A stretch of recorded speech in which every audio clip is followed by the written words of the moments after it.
It is my pleasure to welcome to our virtual studio a well-known producer with more than 50 projects behind him. Some of them multi-award winners. Some that we would like to mention is The Kids Are All Right, which he won the Golden Globe for, and the Oscar-nominated Trial of Chicago 7, along with, of course, numerous other titles that were shot all around the world. Please welcome Todd Harris. Hi. Good morning. Hi. Good morning, good afternoon, and good night. How is LA at this point? Well, I just got back to LA after being in Atlanta for a month.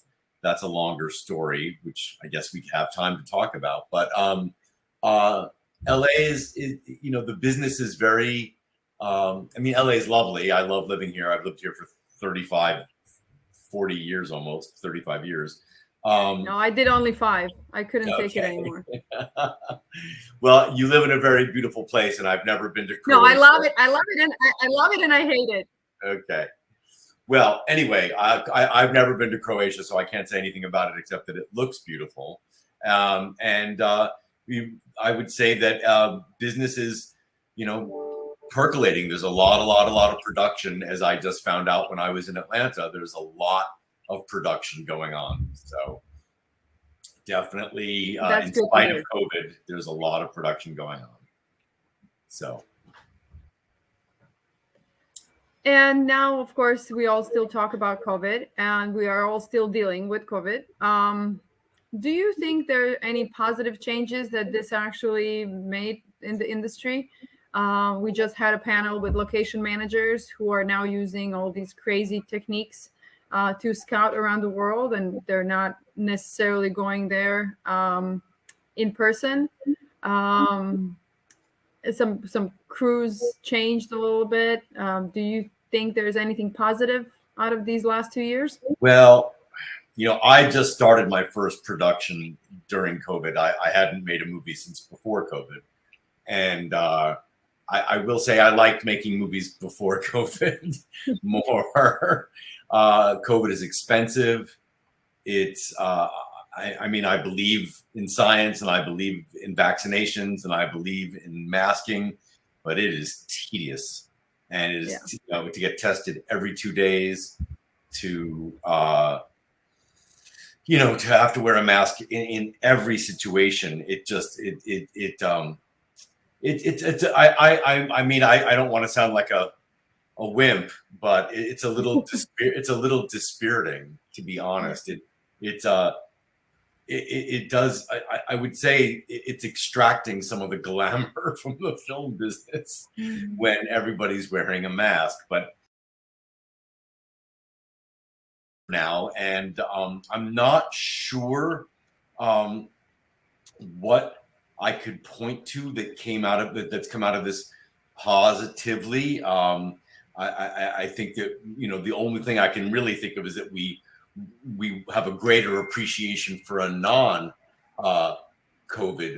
life. So that is, we didn't, it's like you don't know how good you have it until you don't have it. Hang on 1 second. Croatia for 45 minutes. Anyway, so yeah, I was just astounded when I got to Atlanta about the amount of testing, the masks, everybody in the office, everybody on the set. I wasn't astounded. I was just, annoyed. I was just like, wow, this is crazy. And it's so expensive.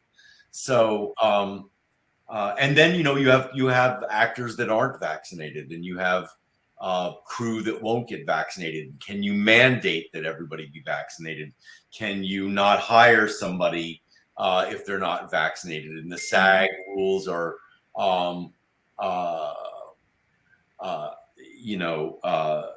murky as to whether you can ask up front whether somebody's got it. And if somebody has a medical or a religious exemption, does that make it okay? Or how, I know people who, I have friends who are starting a movie in Atlanta right now with a fairly famous star, and he's not vaccinated and has no plans to be, and they're just going to have to work around it. So yeah, it's tricky. I'm not a COVID expert, I will say that, but I certainly have had a very bracing dose of it for the last month. Yeah. Well, have you maybe started, when you think about the projects that you are doing now, you probably, planned it during COVID. Or did you maybe scout for different locations differently? Or was that any easier being at home instead of traveling? Well, I'm not usually the person on the initial scout, but I mean, it does make you think about going places where there's a higher population of vaccinated people. There's a lower case of. I have a film that's supposed to go in Iceland sometime this year.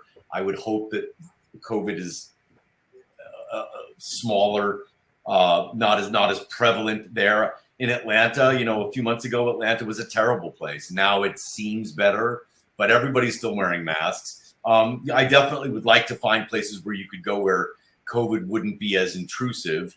I definitely, I didn't take a plane for 18 months. I didn't fly. I didn't go anywhere.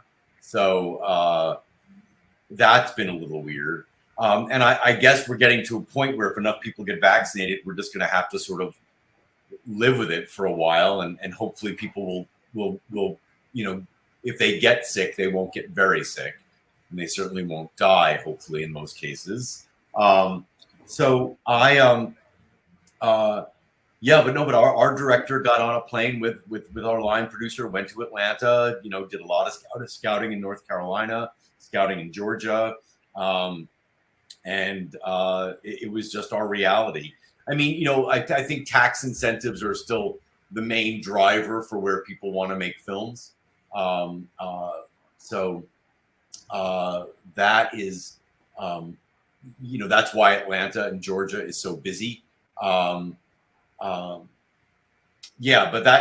don't have a whole lot more. I mean, I'm happy to answer any questions about the COVID situation, as much as I know. Obviously, there are a lot of safety and health concerns here in the film business these days. I'm sure you've all been reading about the unfortunate shooting death in New Mexico a few weeks ago, which is a story that is in the news every day here. Every day that is in the news. And whether it's in the Hollywood Reporter or the New York Times or the LA Times, every freaking day. There's not an aspect of that tragedy that hasn't been. I mean, most stories don't stick around like that for 2 to 3 weeks, and this one really has. So it's been tricky. Well, moving away from COVID, we all don't really like to talk about it anymore. It's annoying at this point. But have you, when you think about your projects and when you think about everywhere that you shot in the world, of course, pre-COVID, what was one of your favorite locations, and how did you go back then 5-6 times? Were you when you kind of like a location, do you do more of your projects there? Well, yeah, I mean, I've shot in Toronto twice. I like it because it's a film friendly city, and the same thing is true of Vancouver.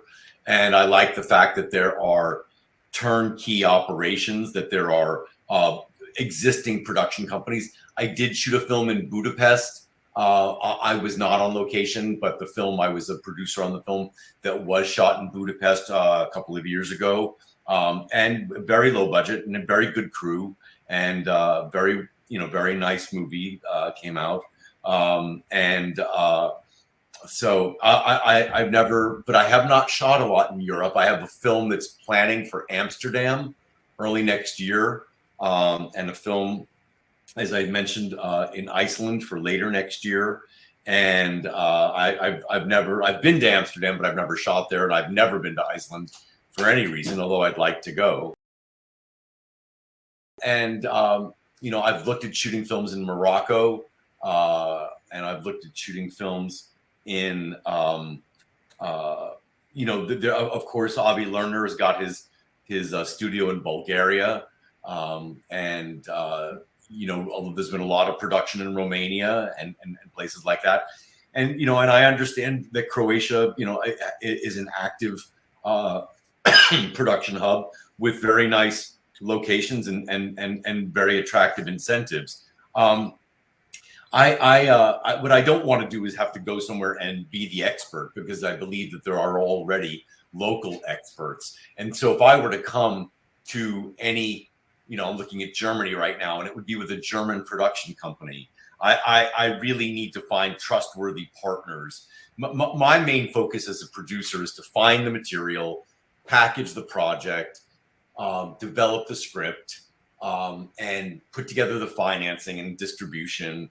And, I'm not sure if it's worth getting into all the details, but my production in Atlanta, we just had to put a pause on it because things were not going well with production. And it was very, very, very painful and expensive.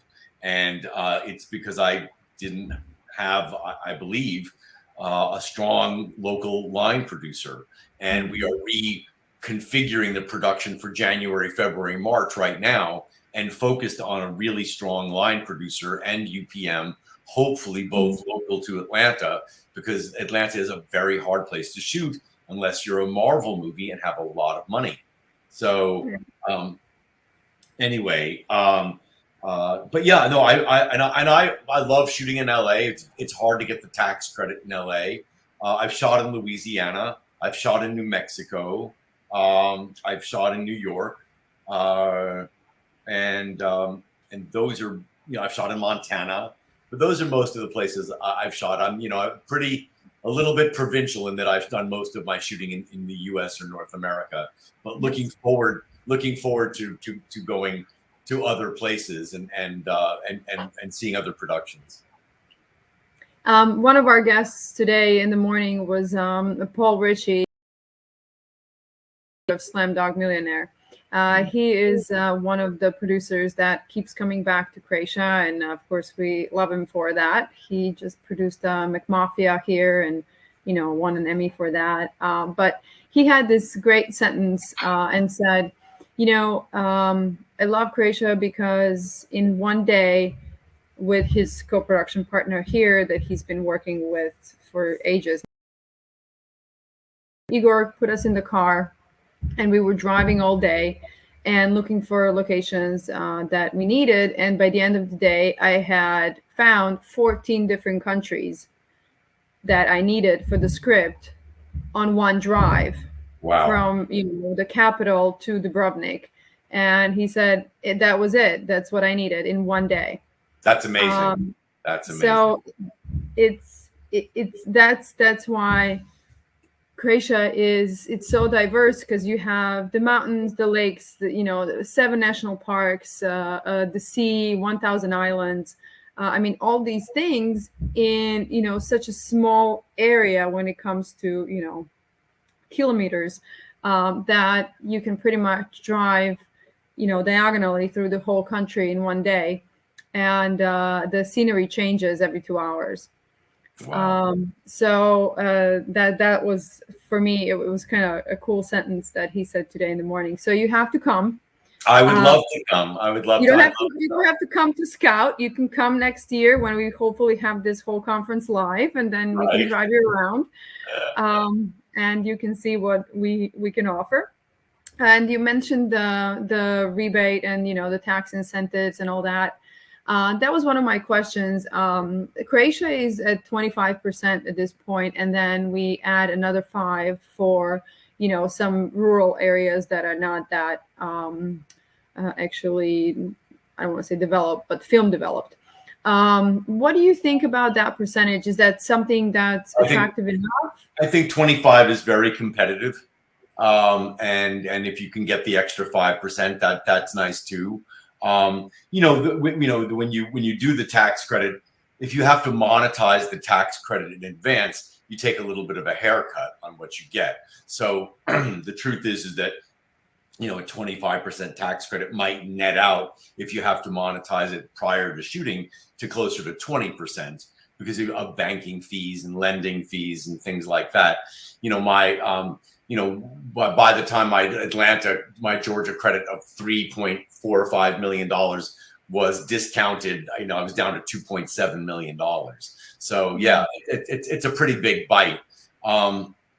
But I think 25% is good. I think the key is having a partner who knows the right banking relationships, who knows the right people to monetize the tax credit, who knows how to maximize the tax credit so that you're not missing any opportunities to take advantage of it.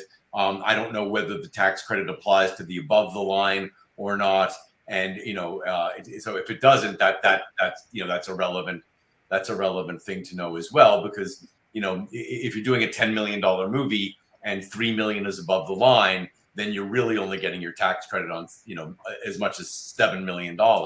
So that's something to take into account. Certain places do offer the tax credit on the above the line, or have different, they have different tax credits for locals, and then if you bring in outsiders, like if I brought in a DP from LA, he probably wouldn't get the tax credit in Croatia. Is that right? It just depends on the project. It depends on, they go by, size and money and different categories. So, but I mean, and so I'm assuming, who administers the Croatian tax credit? Is it is there a film commission, or how does that work? It's actually a Croatian Audiovisual Center.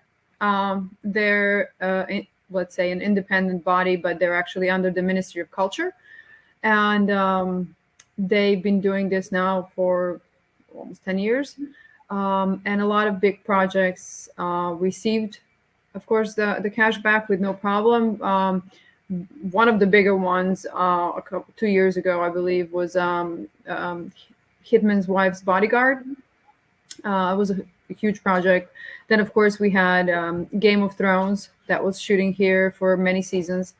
Mamma Mia, big projects that all got the rebate with no problem. I mean, of course, it takes months until you get all the receipts and everything in order, but yeah. I was just before, at the very beginning of the call, I was texting with my UPM in Atlanta, who said, I shot a film in Croatia last year. I'm just getting the rebate now. I'm like, whoa. Well, yeah, the COVID years were hard because, the budgets were, approved, but coming in, in small increments, because the government was not receiving any money, because everything was, stopped. Nobody was doing anything. Nobody was spending. So it was a little bit longer in the last 2 years, but usually I believe it's between 6 months and a year. Okay. Got it. Well, look, I'm very interested in I have a lot of projects in development. I'm definitely segueing from features, trying to get more series and TV projects set up, either with Netflix or Amazon or Paramount Plus or Peacock or Hulu or any of the multitudinous number of streamers that really clearly the future of the film business, of the film entertainment business is streaming, and it makes me a little sad, because I like to go watch movies in theaters, and I've literally seen maybe 1 or 2 movies in a theater in 2 years. So, or almost 2 years. It's me too. It's sad. Really, it's really sad. And do I want to watch Dune on my TV set at home? I guess. No. Do I want to watch some of these bigger epics? I don't know. I have to say I've become more of a fan of watching episodic. I've watched things like Queen's Gambit and Shtisel and Unorthodox, and I watched a lot of these other shows that are meant to be consumed in 30 to 60 minute pieces, and I just haven't been watching that many movies at home. So Yeah, I think the movie business is going through a very important, critical change right now. I think that there's, a lot of the projects I work on, I like to have brand name things because I think that they really stand out. So I'm working on, a TV series based on Benjamin Button, a movie based on The Ugly Duckling, a movie based on Dance Revolution, titles that people have heard of. I also think it's possible to start developing titles, with alternate media like podcasts, because podcasting is really blowing up here. I'm assuming that it's growing over there as well. And you can develop a podcast and develop a piece of IP for a much smaller cost and get proof of concept with your audience. So that is a lot of what we've been doing here. So. Well, looking back at everything that you did, and I mean, 50 projects and even more is really an amazing number. Can you, just kind of pick one, or is that impossible that you would say that this was my favorite project? Well, not because of, the audience, but just because that was your favorite project. Well, I really, the movie that seems to live on, is a movie I made called Bottle Shock. But it's about the birth of the California wine business, and we made it for $5 million, and it went to Sundance, and it was it starred Alan Rickman, who was wonderful, and Dennis Farina, who was wonderful, and also Chris Pine, Bill Pullman, Rachel Taylor, Freddie Rodriguez. It was a beautiful film, and it was. I love California. And I love shooting up in Napa and Sonoma. I'm part of the Napa Valley Film Festival, which has been, a beautiful place to have a film festival. And so I really love Bottle Shock. And if you haven't seen it, it's a very fun movie. And it's, it's American, but it's fun because we get to tweak the French a little bit with when we beat them in a wine competition. So so I just love that, and I love listening to the score, and people see it on airplanes all the time. I was also just an executive producer on an American football movie called 12 Mighty Orphans, based on a true story, which just came out. That's a great one. Yeah, I saw that one. Thank you. Well, and Luke Wilson and Martin Sheen, really a nice cast and really well done. So Chicago 7 and Kids Are All Right are I'm very proud of those films. I was not the main producer on those films. I was an executive producer on those films. So not really telling Aaron Sorkin where to put the camera. But it was a very interesting. I like making movies that are. I'm really not so interested in Marvel movies. I have to be honest. I'm really not so interested in superhero movies. They all sort of seem the same to me, which I know is not true, but that's how it feels to me. Yeah. Wonder Woman, Black Panther, whatever. It's all everybody, saving the world and fighting for half an hour. Okay, so that's not for me. Yeah.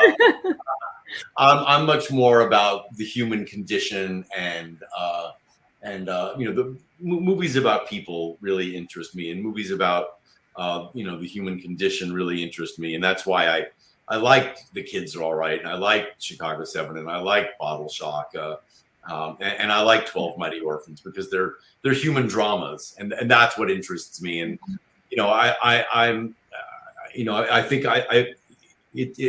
think what COVID has done is I'm not seeing a lot of movies, and I feel like my world has shrunken down, and that's a little sad for me, and as an Academy member, I get invited to a lot of screenings, and I guess maybe I'll start to go now that it's Academy Awards season again, maybe. Yeah. But sitting around in the theater with a mask on for 2 hours, not so sexy. I know.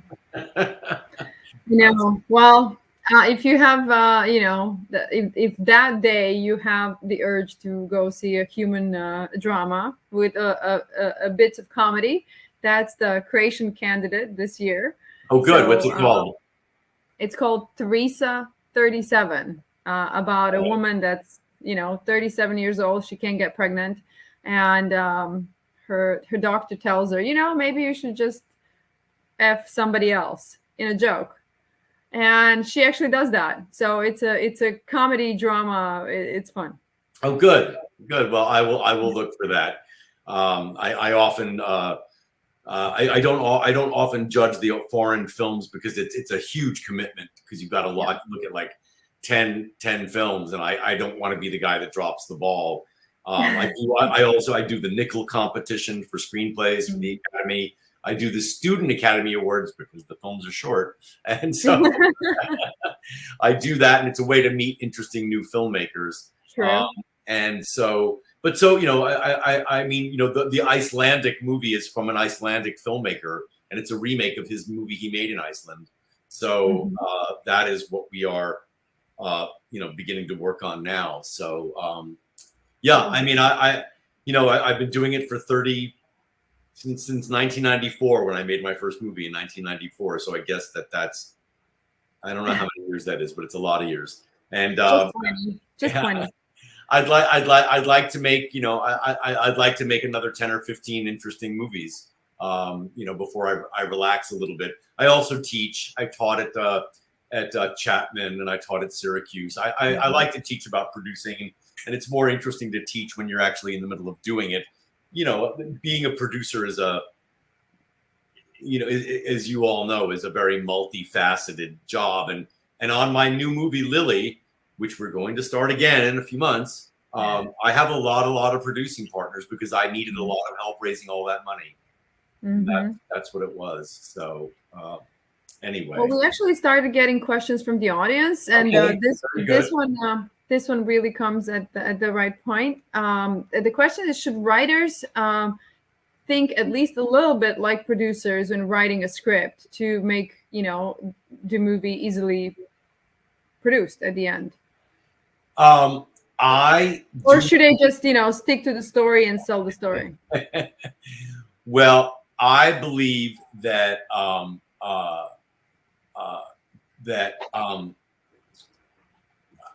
the first thing that we ask as producers is who is the audience for this movie?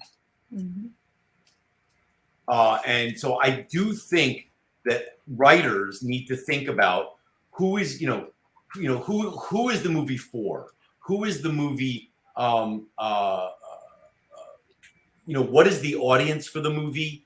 And more, just as importantly, who is going to distribute that movie?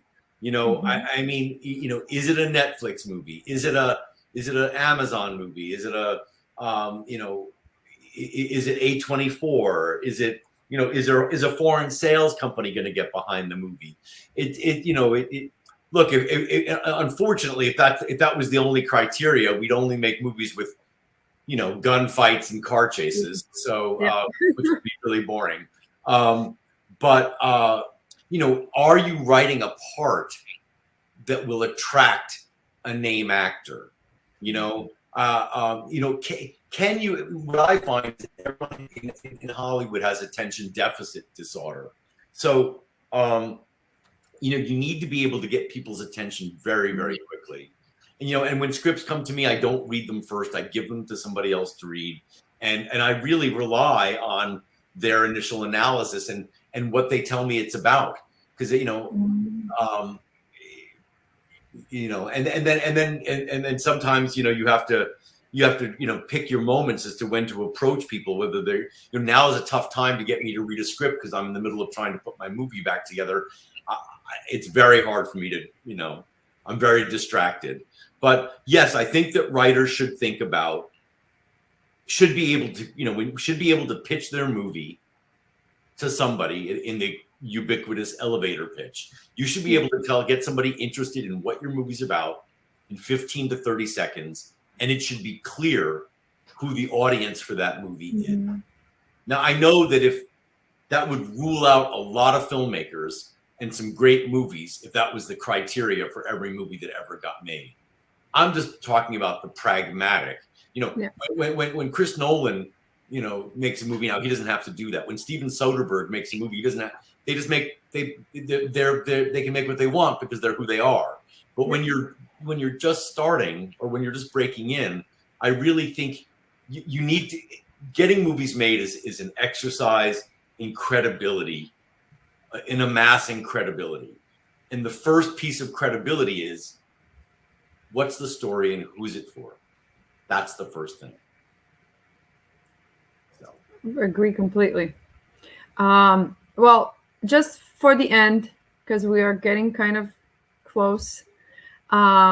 It's very, at least to me, it's very interesting to hear how did producers like you, who have so many different projects behind him, actually get started in this business. I asked the same question to Paul Ritchie today in the morning, and he said, well, you know, I didn't go to any schools. I don't know many producers that went to schools. I dropped out of school when I was 17, and this is where I am now. Because this industry is so interesting, because anybody that, you know, worked or finished any kind of school can end up in film and TV with no problem if they have this creativity and the will to actually, you know, be in this business.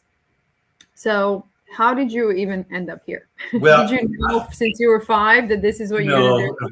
No, but I knew in high school that I liked theater. And I was in some plays in high school. Then I went to college. You know, when I went to a fancy college that didn't have a big theater department, so it meant there was a lot of student theater that really was, you know, people would put on shows in their dorms and things like that. And I produced a production in my sophomore year of Hair, the musical Hair. And I wanted to be in it, but I realized if I didn't put it all together, it would never happen. So I wound up producing it, and I liked the number of disciplines that producing calls on. You know, hopefully you have some taste. Hopefully you have, you know, you're able to work with writers, directors, actors, designers. Hopefully you have an ability to raise money and you have an ability to market something. It calls on a lot of skills, so. I realized that I enjoyed that. I also enjoy the idea of starting with either nothing or 100 pieces of paper.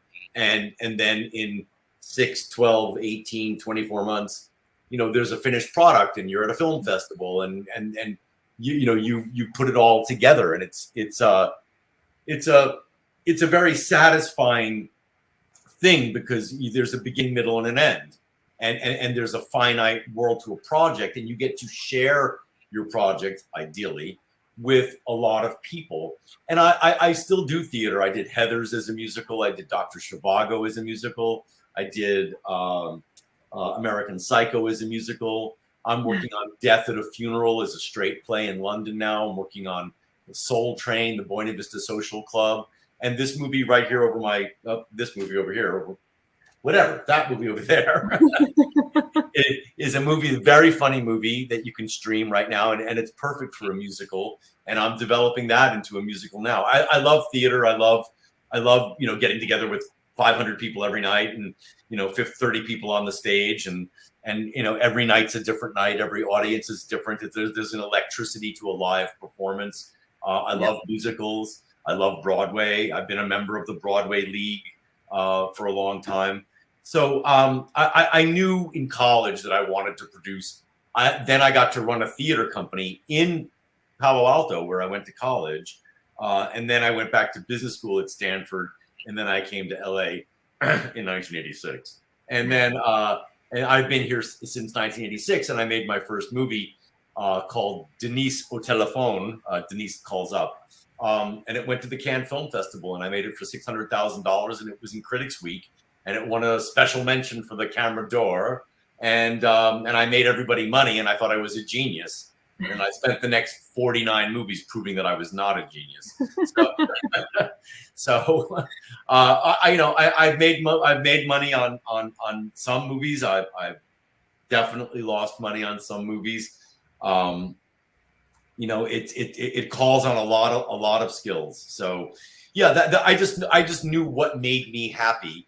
I haven't been very happy in the last month as this movie sort of had a pause. It was really, that's a whole other seminar, but it was a very, very difficult decision to pause a movie that we had already started shooting, and that I have 100 investors participating in. So a lot of responsibility and a lot of anguish. But I think we'll put it back together, and that's what the rest of my day is going to be. Well, I gotta say, I don't know when you sleep, Yeah. but one of the questions that just came in is exactly that.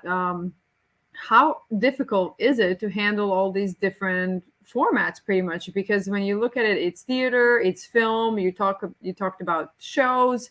Right. That's overwhelming. It is a little overwhelming, and sometimes when I look at my list of projects and people say, what is your problem? I mean, my list of projects is 30, 35 projects long, and I do have two people who work with me. I have a VP, a vice president of development, and a director of development, and they've worked with me for many years. And while I was off in Atlanta with this movie, they were developing many other projects. Often, I think of myself a little bit as an opportunist. What is actually going to have a chance at getting made, and sometimes projects slip to the back burner. Even ones I've been working on for years, because they're just the opportunity isn't presenting itself to get made. So I prioritize it. It's a combination of economic opportunity, like we have to pay our bills, so I have to figure out what is going to pay me the soonest. And there's also what I think is going to matter the most. Having been doing this for 35 years and don't plan to do it for much more than 5 or 10 more years. I want to pick the projects I do so that they have some significance to me, and that they're fun. I mean, the last month or two COVID has not been fun, and I haven't been in production. And when I got into production, it wasn't fun. So I'd like to be having some fun, and I'd like to be feeling good about myself. And I think that those are the projects that you have to gravitate to. I also find that the ones that I can package, how can I get a star or a director attached to it? I spend a lot of my days, on the phone with CAA or WME or UTA or UK agents, trying to get people to read things. I have a beautiful, beautiful project right now called Bear Season that I have a British director on named Simon Abood. He happens to be Paul McCartney's son-in-law. And it's a beautiful project, but it's like My Life as a Dog. It's like Cinema Paradiso. It's an expensive art house movie. Yeah. And I attached 3 actors to it of decent repute, and I'm still having a hard time getting it made because the first budget came in at $17 million. People seem crazy. Now I'm trying to do it for $10 million. And eventually, I'm all for low budget filmmaking, but I'm not excited to make a movie for $500,000 or $2 million anymore, because I can't live on that, and I have to get paid to make the movie. So I'm a very big list maker. I make a list of what I'm going to do this month, this week, today. Today. This is my today list. You're at the top of it. Your first call of the day. So this is my list for the day. Okay. So I'm doing it every day, and I try to be extremely organized and disciplined about it, because I don't have to be with this many projects. There's no other way. Well, and I don't want to I don't want to wake up and go, what should I do? No, I want to look at my list and go, oh, that's what I should do. So because I figured it all out. You do it before going to bed. Absolutely. No, I can't fall asleep if I haven't made my list. Oh, well. Unfortunately, we have to kind of end this conversation, although I think we could do this for at least another half an hour. Well, I'm happy to speak with you, and you know, I'm easy to find. I'm on Facebook. I'm I'm happy to be in touch with anybody who's participating and watching this. I'm very good on email. I don't love to text, and I don't love to do business on Facebook. I just, because I can't track it. And and we'll take a look at almost anything, but I urge people to think about the commerciality of something. And I can be, what I can often be is a very good LA partner. If you've got a project and you've got most of the pieces together, but you need that guy in LA who can get somebody on the phone at CAA, William Morris, UTA, ICM, who can get somebody at Anonymous Content, or who can help arrange for foreign sales, or can help arrange for some debt financing, or distribution. I can be, a good LA partner. There's only so many projects like the one I'm working on now where I can be the guy, because it's all consuming. So I would love to come to Croatia, whether it's for this conference or for a film festival, or next time I actually get to Europe, I might, once I'm there, so I might as well come visit. It looks like a beautiful country, and I'm happy to talk to you again anytime. Well, thank you very much. That's very nice to hear, and we will definitely invite you to come physically next year. We're hoping to actually be able to do this in real life. Yes. And we actually happen at this point in November, when there is a big festival in 3 or 4 days. So you can kind of combine everything, but then you're going to need at least 10 days. So think of that. Well, it sounds like fun. So let me know. It will be. And we have really, really, really good wines. Oh, so good. You're going to be in a good area. Don't worry. Great. Well, thank you, everybody. I hope it was informative to those who are tuning in, and I look forward to being in touch. And I hope everybody has a good holiday season and stay safe. Okay. To you as well. Thank you so much. Bye-bye.